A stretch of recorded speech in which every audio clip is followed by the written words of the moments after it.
CBN గారు, ఈ రోజు ఎపిసోడ్ మీరు చూడకుండా ఉంటే మంచిది, కానీ మీరు చూడాలని నేను కోరుకుంటున్నాను if you are serious about your game. Alright friends, CBN garu Tirumala laddu ఇష్యూలో ఆయన షిప్ మునిగిపోయింది, 100% సిబిఎన్ గారి షిప్ మునిగిపోయింది అని పవన్ కళ్యాణ్ గారికి అర్థమైపోయిందో ఏమో. అంటే చూస్తున్నాం కదా, అది ఎంత పెద్ద డిజాస్టర్ అయిందంటే సిబిఎన్ గారి చుట్టూర్తా తవ్వే కొద్దీ పుంకాలుగా ఎవిడెన్సెస్ బయటపడుతున్నాయి. దశాబ్దాలుగా ఆయన గ్యాంగ్ చేస్తున్న కార్యకలాపాలు ఏంటి అని రోజుకో కొత్త విషయం బయటపడుతుంది. ప్రతి డిజాస్టర్ వెనక ఏదో ఒక లింక్, ప్రతి దారుణం వెనక వీళ్ళ గ్యాంగ్ ఆనవాళ్లు బయటపడుతున్నాయి. ఎంత ఫేక్ న్యూస్ ఫ్యాక్టరీస్ పెట్టి మేనేజ్ చేయడానికి ట్రై చేసినా నిజం వైల్డ్ ఫైర్ లాగా జనాల్లోకి పాకేసింది. నిజం కదండి, దాని దారి అది వెతుక్కొని వెళ్ళిపోద్ది అంతే. సో పవన్ కళ్యాణ్ గారికి సిబిఎన్ గారి షిప్ మునిగిపోతుంది అని కళ్ళకు కట్టినట్టు కనిపించిందేమో. ఆయన కొత్త కథని నిన్న అసెంబ్లీలో మనందరి ముందు ఆవిష్కరించారు. అందరూ పవన్ కళ్యాణ్ గారిని జగన్ గారి ప్రీవియస్ అడ్మినిస్ట్రేషన్ సెంటర్ చేస్తున్నారు అని అనుకున్నారు, కానీ అసలు పాయింట్ మిస్ అయిపోయారు. ఎవ్వరు కూడా బిట్వీన్ ద లైన్స్ చూడలేదు. అసలు ఆయన అసెంబ్లీ స్పీచ్ లో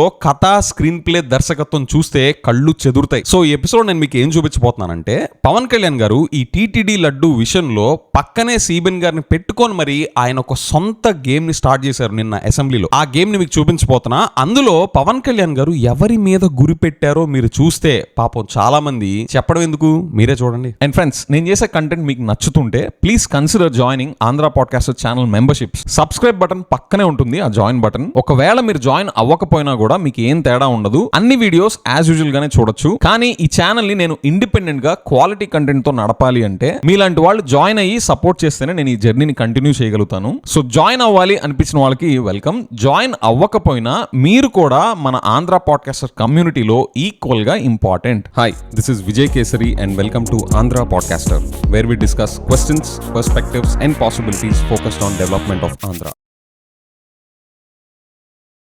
ఇప్పుడు నిన్న పవన్ కళ్యాణ్ గారు అసెంబ్లీలో మాట్లాడిన మీకు చూపిస్తాను. ప్రశాంతంగా వినండి, చాలా సైలెంట్ గా ఉంటాయి మాటలు, కానీ మిజైల్స్ అవి. కేర్ఫుల్ గా గమనించండి. కథ ఎక్కడ మొదలు పెడుతున్నారు అనేది ఇంకా కేర్ఫుల్ గా గమనించండి. సీన్ బై సీన్ ఎటు తీసుకెళ్తున్నారో చూడండి. గౌరవ ఉప ముఖ్యమంత్రి వర్యులు పవన్ కళ్యాణ్ తిరుమల ఈ లడ్డు మీద జరిగిన ఈ కల్తీ, ఈ డిబేట్ కి సంబంధించి 68 లక్షల కిలోల నెయ్యి అని చెప్పే ఒక కల్తీ నెయ్యిని వాడారు. దీని మీద ఫస్ట్ ఇది ఎలా బయటకు వచ్చింది? గవర్నమెంట్ ఫామ్ అయిన కొత్తలో గౌరవ ముఖ్యమంత్రి గారు ఎన్డీఏ మీటింగ్ మమ్మల్ని అందరినీ పిలిచి కండక్ట్ చేసినప్పుడు ఆ రోజు ఒక నేషనల్ డైరీ డెవలప్మెంట్ బోర్డు చేసిన రిపోర్ట్ ని చదివారు గౌరవ ముఖ్యమంత్రి గారు ఎన్డీఏ. చూడండి, ఫస్ట్ పాయింట్ ఆయన తీసుకుంది కథలో ఫస్ట్ సీన్ విన్నారా? ఈ టీటీడీ లడ్డు కల్తీ అయిన విషయం ఎలాగ బయటపడింది అని కథ అక్కడ మొదలు పెట్టారు. ఏమన్నారు?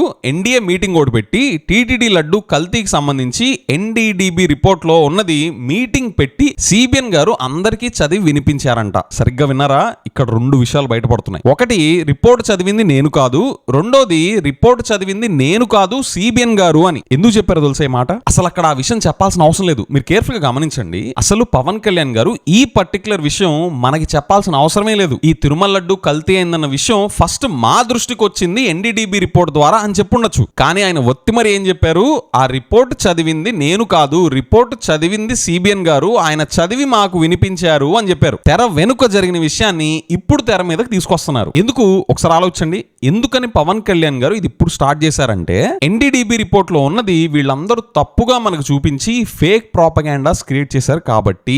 వాళ్ళు ఒక్క పేజ్ లో ఉన్న రిపోర్ట్ కూడా సరిగ్గా చదవకుండా, ఏది స్టాన్ఫర్డ్ లో ఎంబీఏ చేశానని టమ్కీ వేసుకునే లోకేష్ గారు ఉన్న టీమ్ లో వీళ్ళందరూ కలిసి ఒక్క పేజ్ లో ఉన్న రిపోర్ట్ కూడా సరిగ్గా చదవకుండా ఇంత దారుణమైన పని చేశారు అని పబ్లిక్ అయిపోయింది. కాబట్టి ఈ రిపోర్ట్లు గట్రా ఎవరు చదువుతారు? వెర్రి జనాలు మనం ఏది చెప్తే అది నమ్ముతారు. నామకే వాస్తే ఏదో రిపోర్ట్ పేరు చెప్పేసి మన నోటికి వచ్చేది చెప్తే చెల్లుబాటు అయిపోద్ది అని అనుకున్నారేమో. ఆ రిపోర్ట్ లో ఎక్కడా కూడా యానిమల్ ఫ్యాట్ ఉంది అని కన్క్లూజివ్ ఎవిడెన్స్ ఏమీ లేకపోయినా గలబా చేసి పాన్ ఇండియా అట్టర్ ఫ్లాప్ అయిపోయారు. సో ఈ డ్యామేజ్ అనేది సిబిఎన్ గారు, పవన్ కళ్యాణ్ గారు ఎంత స్ట్రాంగ్ గా డిఫెండ్ చేసుకున్నా చేయి దాటిపోయింది. కాబట్టి ఈ విషయం జనాల్లోకి వెళ్లి టామ్ అయిపోయి వీళ్ళందరూ బద్నాం అయిపోయారు. కాబట్టి పవన్ కళ్యాణ్ గారు చాలా తెలివిగా, చాలా క్యాలిక్యులేటెడ్ గా ఇప్పుడు ఇవన్నీ బయటికి తీసుకొస్తున్నారు. పవన్ కళ్యాణ్ గారు ఆయన ఇష్యూ నుంచి దూరం చేసుకోవడానికి ఇన్ని రోజులు తెర వెనక జరిగిన విషయాన్ని విషయాన్ని ఇప్పుడు తెర మీదకి అసెంబ్లీలో ఆన్ రికార్డ్ తీసుకొచ్చారు. This is my reading. Report చదివింది సిబిఎన్ గారు, ఆయన చదివి మాకు వినిపించారు అంటే దాని అర్థం ఏంటి? నాకు సంబంధం లేదు, నేను జస్ట్ ఆయన చదివింది విని ఆయన ఉస్కో అంటే నేను ఉస్కో అన్నాను తప్ప నాకు సంబంధం లేదు అని ఆయన చెప్పకుండా చెప్తున్నారు. చాలా స్మార్ట్ గా ఈ విషయంలో ఆయనకి ఏం సంబంధం లేదు అని మొత్తం సిబిఎన్ గారికే చుట్టుకునేలాగా ఆయన ఆన్ రికార్డ్ అసెంబ్లీలో సిబిఎన్ గారిని పక్కన కూర్చోపెట్టుకొని మరి ఈ కథా స్క్రీన్ పై దర్శకత్వం నిన్న మనకు చూపించారు. ఇక్కడ పవన్ కళ్యాణ్ గారికి నాదో క్వశ్చన్ ఏంటంటే, పవన్ కళ్యాణ్ గారు మీరు మిమ్మల్ని డిప్యూటీ చీఫ్ మినిస్టర్ గా చూసుకుంటున్నారా లేదా సిబిఎన్ గారి దగ్గర జూనియర్ స్టాఫ్ కింద చూసుకుంటున్నారా? Don't get me wrong sir, junior staff పనేమి తక్కువ కాదు. డిగ్నిటీ ఆఫ్ లేబర్ ప్రకారం అన్ని jobs are equally dignified. So మిమ్మల్ని ఈ క్వశ్చన్ ఎందుకు అడుగుతున్నాను అంటే, మీరు ఒక డిప్యూటీ చీఫ్ మినిస్టర్ కెపాసిటీలో ఉన్నారు కదా, ఏమి సిబిఎన్ గారి పార్టీ మెంబర్ కాదు అండ్ సిబిఎన్ గారి జూనియర్ స్టాఫ్ కూడా కాదు కదా మీరు. ఆయన ఉస్కో అంటే మీరు ఉస్కోని ఎలా రంగంలో దిగారు సార్? ఇంత పెద్ద ఇష్యూ కదా, వెంకటేశ్వర స్వామికి సంబంధించిన ఇష్యూ కదా, ఆ ఒక్క పేజ్ రిపోర్ట్ లో ఏముంది అని చెప్పి మీరు డ్యూ డెలిజెన్స్ ఎందుకు చేసుకోలేకపోయారు? మీకు అసలు ఆ ఒక్క పేజ్ లో ఉన్న రిపోర్ట్ చదవాల్సిన రెస్పాన్సిబిలిటీ లేదా? సిబిఎన్ గారు ఉస్కో అంటే ఉస్కోనాల్సింది ఆయన దగ్గర పనిచేసే జూనియర్ స్టాఫ్ కదా సార్. వాళ్ళు అలాగ చేయకపోతే తప్పు అవుతుంది, with all due respect to the junior staff. కానీ మీరు ఒక డిప్యూటీ చీఫ్ మినిస్టర్ కెపాసిటీలో ఆయన పార్టీలో లేని వ్యక్తిగా మీకంటూ ఒక ఇండిపెండెంట్ పాయింట్ ఆఫ్ వ్యూ ఉండాల్సిన అవసరం లేదా? ఆ గతి ఎందుకు పట్టింది సార్ మీకు? సిబిఎన్ గారి మీద భక్తా లేదా జనాలన్నా వెంకటేశ్వర స్వామి అన్నా లెక్కలేని తనమా? ఒకవేళ మీకు సిబిఎన్ గారి మీద ఉన్న భక్తే వెంకటేశ్వర స్వామి మీద ఉన్న భక్తి కన్నా ఎక్కువై ఉంటే మీరు ఐఎమ్ అనపాలజెటిక్ సనాతని కాదు, ఐఎమ్ అనపాలజెటిక్ సిబిఎన్ అని చెప్పుకోవాల్సింది కదా. పోనీ అలాగైనా అనపాలజెటిక్ సిబిఎన్ అనేలాగైనా ఉన్నారా? ఇప్పుడు ఆయన నిండా మునిగిపోయాక ఆ రిపోర్ట్ చదివింది నేను కాదు, ఆ రిపోర్ట్ చదివింది సిబిఎన్ గారు, నాకేం సంబంధం లేదు అనేలాగా మాకు చెప్పడం ఏంటి సార్? ఇన్ఫాక్ట్ నాకు డౌట్ ఏంటంటే, మీరేమి అంత ఆషామాషిగా ఉస్కో అంటే ఉస్కో అని వెళ్ళిపోయే ఇండిపెండెన్స్ లేని వ్యక్తిలాగా కాదు అనేది నా రీడింగ్. సో ఇలాంటి మనిషి మీరు ముందే ఈ డిజాస్టర్ ని పసిగట్టారా లేదా ఈ డిజాస్టర్ ని మీ కథా స్క్రీన్ ప్లే లో ముందే రచించారా? ఆ రిపోర్ట్ లో కన్క్లూజివ్ గా యానిమల్ ఫ్యాట్ ఉంది అని ఎక్కడా మెన్షన్ చేసలేదు. ఈ రోజు స్కూల్ కి వెళ్ళే 9th క్లాస్ 10th క్లాస్ పిల్లల్ని అడిగితే ఆ రిపోర్ట్ లో ఉన్నది ఏంటని క్లుప్తంగా మనకు చదివి చెప్తారు. అన్నా సస్పెక్టెడ్ అడల్టరెన్స్ అనే ఉంది, అక్కడ ఎక్కడ కన్ఫర్మ్ చేయలేదు, మళ్ళీ ఫాల్స్ పాజిటివ్స్ రావడానికి కూడా బోలెడన్ని ఛాన్సెస్ ఉన్నాయని చెప్పేసి ఇక్కడ డీటెయిల్డ్ గా పాయింట్స్ మెన్షన్ చేశారు అని ఆ చిన్న పిల్లలు మనం చదివి చెప్తారు. So it is most unlikely that Pawan Kalyan గారు missed what is there in that 1 page report. So Pawan Kalyan గారికి ఆ రిపోర్ట్ లో ఎక్కడ కన్క్లూజివ్ ఎవిడెన్స్ లేదు అని అర్థమయ్యే ఉండుంటుంది. కానీ ఇది సిబిఎన్ గారు చదివి మనకు వినిపించారు కాబట్టి మనం దీన్ని ఫుల్ గా వాడేసుకుందాం. మనం రచ్చరచ్చ చేసి దీన్ని ఫుల్ గా మనం పొలిటికల్ మైలేజ్ కోసం వాడేసి ఎప్పుడైతే ఇది డిజాస్టర్ అని బయటపడుతుందో, ఎప్పుడైతే ఇది డిజాస్టర్ గా మారుతుందో అప్పుడు పవన్ కళ్యాణ్ గారు సీన్ లోకి ఎంటర్ అయ్యి తెలివిగా ఆ రిపోర్ట్ చదివింది సిబిఎన్ గారు, ఆయన చదివి వినిపిస్తే మేము తెలుసుకున్నాము ఎన్డీఏ మీటింగ్ లో అని అప్పుడు బయటికి తీశారనుకోండి, ఇప్పుడు చేస్తున్నట్టు మొత్తం సిబిఎన్ గారికే అంటుకుంటది, మనం నీట్ గా సైడ్ అయిపోవచ్చు అని పవన్ కళ్యాణ్ గారే ఈ కథా స్క్రీన్ ప్లే దర్శకత్వం ముందే రచించారా? I don't know sir, I have these doubts. మీరే మీ చేతులారా సిబిఎన్ గారికి స్వతహాగా లేని రంగులన్నీ అంటించి దాని ద్వారా మంచి జరిగితే మీకే మైలేజ్, లేదా ఇలాగ డిజాస్టర్ అయితే మొత్తం సిబిఎన్ గారికి అంటించి సైడ్ అయిపోవచ్చు అనేలాగా కథ రచించారా? బాబోయ్, అసలు సైలెంట్ గా ఉండి ఎంత డీప్ గేమ్ ఆడుతున్నారు sir. If this is really the fact, I don't know, I'm speculating here. Pawan Kalyan గారి గేమ్ చూస్తే if this is the fact, CBN గారు పవన్ కళ్యాణ్ గారు took you for a ride sir. Alright, speculations aside, let's continue. ఇప్పుడు కథలో second scene గురించి చెప్తారు చూడండి. First scene ఏంటి, అసలు తిరుమల లడ్డు కల్తీ అనే విషయం ఎలాగ బయటకు వచ్చింది అనేది కదా. ఇప్పుడు చూడండి సెకండ్ సీన్. ఆ రోజు ఒక నేషనల్ డైరీ డెవలప్మెంట్ బోర్డు చేసిన రిపోర్ట్ ని చదివారు. వీళ్ళు గత పాలనలో ఇది కూడా జరిగింది అనేది టిటిడి బోర్డు వారి పాలక మండలి చేసిన ఇది కూడా జరిగింది అనేది తెలియజేశారు. అంతే, అక్కడితో అయిపోయింది. దాన్ని అంతకు మించి ముందుకు తీసుకెళ్లాలి లేదంటే నేను అది విని నాకేమనిపించింది అంటే ఇలాంటివి కూడా జరిగినాయి. ఎందుకంటే ఆల్రెడీ గతంలో తిరుమలకి పైకి వెళ్ళినప్పుడు కొంత స్థానికంగా కొంత ఉన్న చెప్పింది, తిరుమలలో చెప్పింది ఇవన్నీ కోరిలేట్ చేసుకొని కొంత ప్రసాదం కూడా క్వాలిటీ లేదని ఎలా చేశారు ఏంటో అనుకున్నాం. కానీ ఒక గబుక్కుని ఒకళ్ళ బ్లేమ్ చేయడం అనేది చాలా ఆలోచించి మాట్లాడతాం. ముఖ్యంగా పబ్లిక్ లైఫ్ లో ఉన్నాం కానీ బాధ్యతగా ఉన్నాయి మా పొజిషన్. అలాంటిది చూడండి, ఇక్కడ వివరణ అనేది అసలు ఫస్ట్ ఆఫ్ ఆల్ దేని మీద ఇవ్వాలి? సిబిఎన్ గారు పంది కొవ్వు యానిమల్ ఫ్యాట్ ఉందన్నారు, అది ఉందా లేదా? లోకేష్ గారు పంది మాంసం కలిసింది అన్నారు, అది ఉందా లేదా? పవన్ కళ్యాణ్ గారు అయోధ్య రామ్ మందిర్ కి 1,00,000 లడ్డూలు, ఈ కల్తీ జరిగిన లడ్డూలు వెళ్ళాయి అన్నారు, అది ఉందా లేదా? అది కన్ఫర్మ్ చేశారు ఎక్కడైనా? ఫస్ట్ ఆఫ్ ఆల్ వీటి మీద కదా ఫస్ట్ అసలు వివరణ ఇవ్వాల్సింది. వీటన్నిటి మీద సిబిఐ సిట్ రిపోర్ట్ ఏం చెప్పిందో మనం చూసాం. సో ఇమ్మీడియట్ గా పవన్ కళ్యాణ్ గారికి, లోకేష్ గారికి, సిబిఎన్ గారికి ఇమ్మీడియట్ నెక్స్ట్ స్టెప్ ఏం అవ్వాలి? అసెంబ్లీలో ఒక చిన్న వెంకటేశ్వర స్వామి ఫోటో పెట్టుకొని మేము తప్పు చేసాము స్వామి, మమ్మల్ని క్షమించండి అని సాష్టాంగంగా ప్రణామం చేసి లెంపలేసుకొని సారీ చెప్పి ఎవరికి ఎన్ని గుంజులు తీయగలిగితే అన్ని గుంజులు తీసి స్టేట్ మొత్తానికి సారీ చెప్పాలి. ఫస్ట్ ఆఫ్ ఆల్ చేయాల్సింది ఈ పని, అవునా కదా? వెంకటేశ్వర స్వామి భక్తులకి సారీ చెప్పాలి, హిందువులందరికీ సారీ చెప్పాలి, హిందువులకే కాదు మిగతా రిలీజన్స్ వాళ్ళందరికీ కూడా సారీ చెప్పాలి. ఎందుకంటే ఈ కమ్యూనల్ హార్మోనీ డిస్టర్బ్ అయ్యి, రిలీజియస్ హార్మోనీ డిస్టర్బ్ అయ్యి పవన్ కళ్యాణ్ గారి స్టేట్మెంట్స్ విని ఎవరన్నా పబ్లిక్ బ్యాలెన్స్ తప్పి జరగకూడని ఇన్సిడెంట్ జరిగితే ఏమయ్యేది? సో ఇది హిందూస్ ఒక్కళ్ళకే కాదు వీళ్ళు సారీ చెప్పాల్సింది, క్రిస్టియన్స్ కి, ముస్లిమ్స్ కి, అన్ని రిలీజన్స్ వాళ్ళకి మేము రిలీజియస్ హార్మోనీ డిస్టర్బ్ అయ్యేలాగా మేము స్టంట్స్ వేసాము, అది అట్టర్ ఫ్లాప్ అయింది, మమ్మల్ని క్షమించండి అని అన్ని రిలీజన్స్ వాళ్ళకి సారీ చెప్పాలి. ఇది కదా అసలు ఫస్ట్ ఆఫ్ ఆల్ చేయాల్సింది. అసలు ఈ నెయ్యిలో కల్తీ జరగలేదు ఇవన్నీ వాళ్ళు మాట్లాడుతుంటే దాని మీద చాలా కంప్లీట్ వివరణ ఇవ్వాల్సిన అవసరం ఉంది అనిపించింది అధ్యక్ష. ముఖ్యంగా గత ప్రభుత్వ పాలనలో ఉన్నప్పుడు ఎక్కడా కూడా దేవాలయాల మీద దాడులు జరిగినా ఇంకోటి జరిగినా ఎక్కడా కూడా మేము దోషుల్ని పట్టుకోండి అని చెప్తా వచ్చాం తప్ప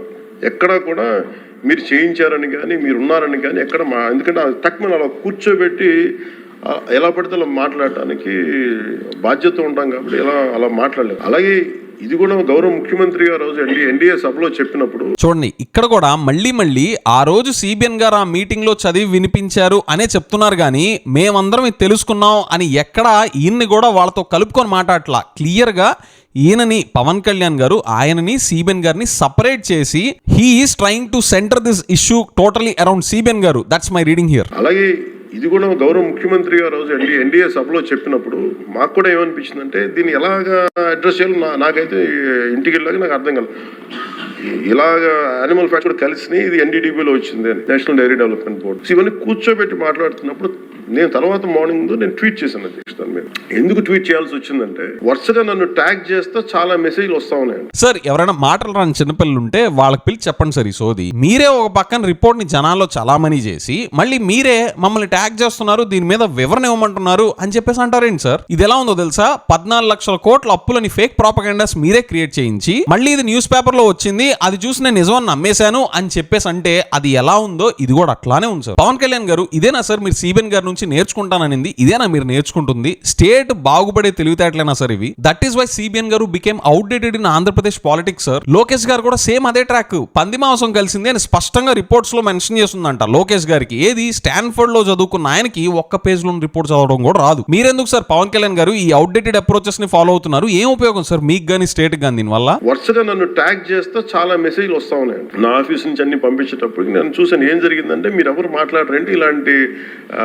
రిపోర్ట్ కూడా మీరు ఎవరు మాట్లాడరు ఏంటంటే అప్పుడు నా ఉద్దేశం ఏముందంటే ఇది ఈ దేవాలయాలు జరిగే ఇలాంటివన్నీ ఇవన్నీ కూర్చోబెట్టి దీనికి ఒక రక్షణ సార్ సనాతన రక్షణ బోర్డు పెట్టడం అనేది మీ చాయిస్. కానీ మీరు ఏమన్నారు? న్యూట్రల్ గా ఆబ్జెక్టివ్ గానా? మీరు ఆబ్జెక్టివ్ థింకింగ్ అసలు మీకు ఆబ్జెక్టివ్ గా థింక్ చేసే సామర్థ్యమే ఉంటే ఎన్డీడీబీ రిపోర్ట్ లో కన్క్లూజివ్ ఎవిడెన్స్ ఏమీ లేకుండా ఉసుకొని ఎలా వెళ్ళిపోతారు సార్? ఇందుకని కాదు మీకు సిబిఎన్ గారు మీ గ్యాంగ్ అంతటికి సుప్రీంకోర్టు మొట్టికాయలేసింది. సిబిఎన్ గారికి డెవలప్మెంట్ కి ఎలాగైతే లింక్ లేదో మీకు ఆబ్జెక్టివ్ థింకింగ్ కి లింక్ ఏంటి సార్? ఆర్ మీరు ఆబ్జెక్టివ్ గా థింక్ చేసింది సిబిఎన్ గారి షిప్ ముంచేయడానిక? I don't know sir. బాబోయ్ ఇంత బ్రూటల్ గా ఉంటుందా politics? Friends for a moment CBN గారి పొజిషన్ లో మిమ్మల్ని మీరు ఒకసారి ఊహించుకోండి. సిబిఎన్ గారి షిప్ మునిగిపోవడానికి ఇష్యూలో కారణం ఆయన లేదా పవన్ కళ్యాణ్ గారా అనేది ఆయనకి ఎప్పటికీ తెలియదు. And he's not any Tom Dick and Harry in Indian politics. కానీ సిబిఎన్ గారిని చూడండి ఎలా క్లీన్ బౌల్ చేసి అవతల పడేశారో. ఎవరో నాకు తెలియదు, I'm still speculating here. But one thing is clear here, that nothing is straight. ఏది స్ట్రైట్ గా లేదు ఇక్కడ. చూడండి ఇక్కడ సిబిఎన్ గారిని పాపం అనుకోవాలా, లేదా సిబిఎన్ గారే ఆయన తీసుకున్న గోతులో ఆయన పడ్డారనుకోవాలా, లేదా సిబిఎన్ గారి చేతే ఆయన గొయ్యిని తవ్వించి ఆయనే అందులో పడేలా చేశారా? ఏమనుకోవాలి చెప్పండి. అండ్ వాచ్ అవుట్, ఈ ఎంటైర్ ఎపిసోడ్ లో మన స్టేట్ కి పనికొచ్చేది ఏదైనా ఉందా? ఈ కథా స్క్రీన్ ప్లే దర్శకత్వం వల్ల మన స్టేట్ కి ఎన్ని జాబ్స్ క్రియేట్ అయ్యాయి, ఎంత మందికి జీవనోపాధి కలిగింది దీని వల్ల? ఫేక్ న్యూస్ ఫ్యాక్టరీస్ కి తప్ప మన స్టేట్ కి పనికొచ్చే ఇష్యూ అనేది. బట్ పవన్ కళ్యాణ్ గారు ఏ మాటకు ఆ మాటే sir. I can see a chess grand master in your play. CBN గారు కూడా జూజూపీ అయ్యే పరిస్థితి పట్టిస్తున్నారంటే వాహ్, you are a player sir. ఇందుకనే సార్ సిబిఎన్ గారు నేను బోల్డ్ అనే వీడియోస్ లో మొత్తుకుంటున్నాను, మీకు కానిది మీరు ఎందుకు ఒంటికి పూసుకుంటున్నారు, మీకు కాంపిటెన్సీ లేని చోటకి మీరు ఎందుకు వెళ్తున్నారు, అసలు మీకు కాంపిటెన్సీ ఉందని టమ్కి వేసుకున్న వాటిల్లోనే కాంపిటెన్సీ లేదని ప్రూవ్ అయిపోతుంది కదా రోజు రోజు. అలాంటివి మీకు ఎందుకు సార్ కొత్తవి మన స్టేట్ కి పనికిరానివి చెప్పండి. అసలు ఈ గేమ్ చూస్తుంటేనే భయం వేస్తుంది. ఎందుకు సార్ సిబిఎన్ గారు మీ ట్రాక్ లోకి వెళ్ళడం? సనాతన ధర్మ రక్షణ బోర్డు లాంటి ఉంటే బాగుంటది, ఎందుకంటే ఇలాంటి కూర్చోబెట్టి చాలా న్యూట్రల్ గా చాలా ఆబ్జెక్టివ్ గా చేయొచ్చు ఇవి అనే ఉద్దేశంతో నేను పెట్టాను అధ్యక్షుడు. నాకు గిల్ట్ ఎక్కడ వచ్చిందంటే, అరే ఇవన్నీ మనకి లాస్ట్ 2-3 years మన టెంపుల్ దగ్గర తిరుమలకి వెళ్ళినప్పుడు కూడా గౌరవ మంత్రివర్యులు మనోహర్ గారు మేము వెళ్ళినప్పుడు మా దృష్టి చాలా మంది తీసుకొచ్చారు అధ్యక్షుడు. మేమే 2-3 పర్యాలు మేమే మాట్లాడుకున్నాం. సో నాకు అవన్నీ గుర్తొచ్చి, అరే మనకి తప్పు జరిగింది తెలిసి మనం దాన్ని సరిగ్గా తీసుకెళ్ళకపోయిన ఒక తప్పు జరిగింది అని తెలిసాక దీక్ష తీసుకున్నారంట. సార్ అసలు తప్పు జరిగింది అని కన్క్లూజివ్ ఎవిడెన్స్ ఏది చూపించండి. మీరు దీక్ష తీసుకునే టైంకి తప్పు జరిగింది అని ప్రూవ్ చేసిన ఎవిడెన్స్ ఏంటి చూపించండి. అవి లేవనే కదా మీకు మీ గ్యాంగ్ మొత్తానికి సుప్రీంకోర్టు మొట్టికేలేసింది. మీరు దీక్ష చేస్తే చెయ్యండి, that is your personal spiritual call, I will respect. But తప్పు జరిగింది అని తెలిసాక దానికోసం దీక్ష తీసుకున్నాను అంటున్నారేంటి సార్? అది కరెక్ట్ కాదు కదా. You are technically and factually wrong. Neutral గా ఆబ్జెక్టివ్ థింకింగ్ అన్నారు కదా, ఏది ఇదేనా సార్ మీ ఆబ్జెక్టివ్ థింకింగ్? లేదా మీ కథా స్క్రీన్ పే దర్శకత్వంలో ఇది కూడా ఇంక్లూడెడా? ఒక పశ్చాత్తాపంతో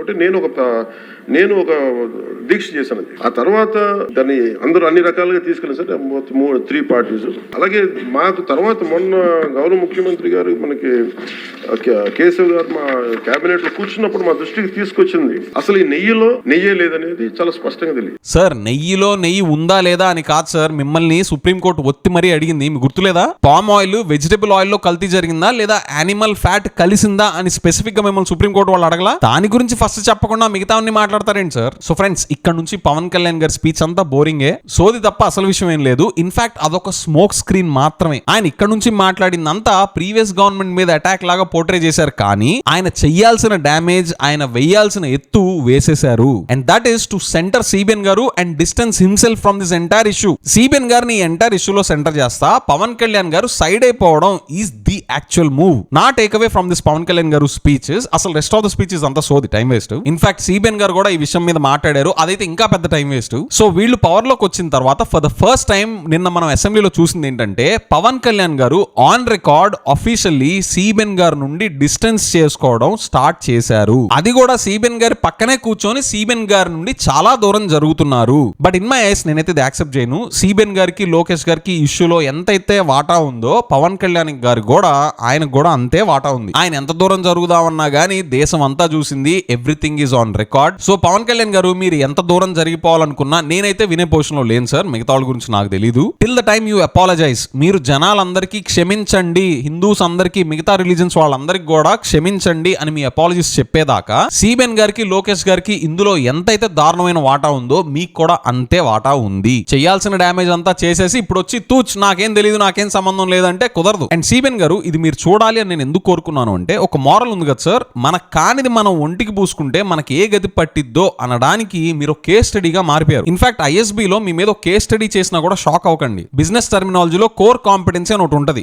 ఆ కోర్ కాంపిటెన్సీ నుంచి పక్కకు జరిగి డాన్స్ లేస్తే ఎలాంటి వాదలు పడతాయి అనడానికి మీరు కేస్ స్టడీగా ఐఎస్బీలో ఎవరైనా కేస్ స్టడీ చేస్తే షాక్ అవ్వకండి. So friends, this is my reading on Pawan Kalyan garu speech yesterday in assembly. మీకు ఆయన కథా స్క్రీన్ పే దర్శకత్వం ఎలా అనిపించిందో కామెంట్స్ లో మెన్షన్ చేయండి. సిబిఎన్ గారికి మెగా షాక్ తగలడం వల్ల ఆయన కథ అడ్డం తిరిగింది అనుకుంటున్నారా? ఒకవేళ మీకు కూడా నాలాగే సిబిఎన్ గారి షిప్ మునగడం చూసి పవన్ కళ్యాణ్ గారు దూకేయండి రోయ్ అని అరుస్తున్నట్టు అనిపిస్తే కామెంట్స్ లో దూకేయండి రోయ్ అని మెన్షన్ చేయండి. అండ్ యూట్యూబ్ లో ఆంధ్ర పాడ్కాస్టర్ మెంబర్షిప్ జాయిన్ అయిన ప్రతి ఒక్కరికి my heartfelt thanks. With that I will see in the next episode. By.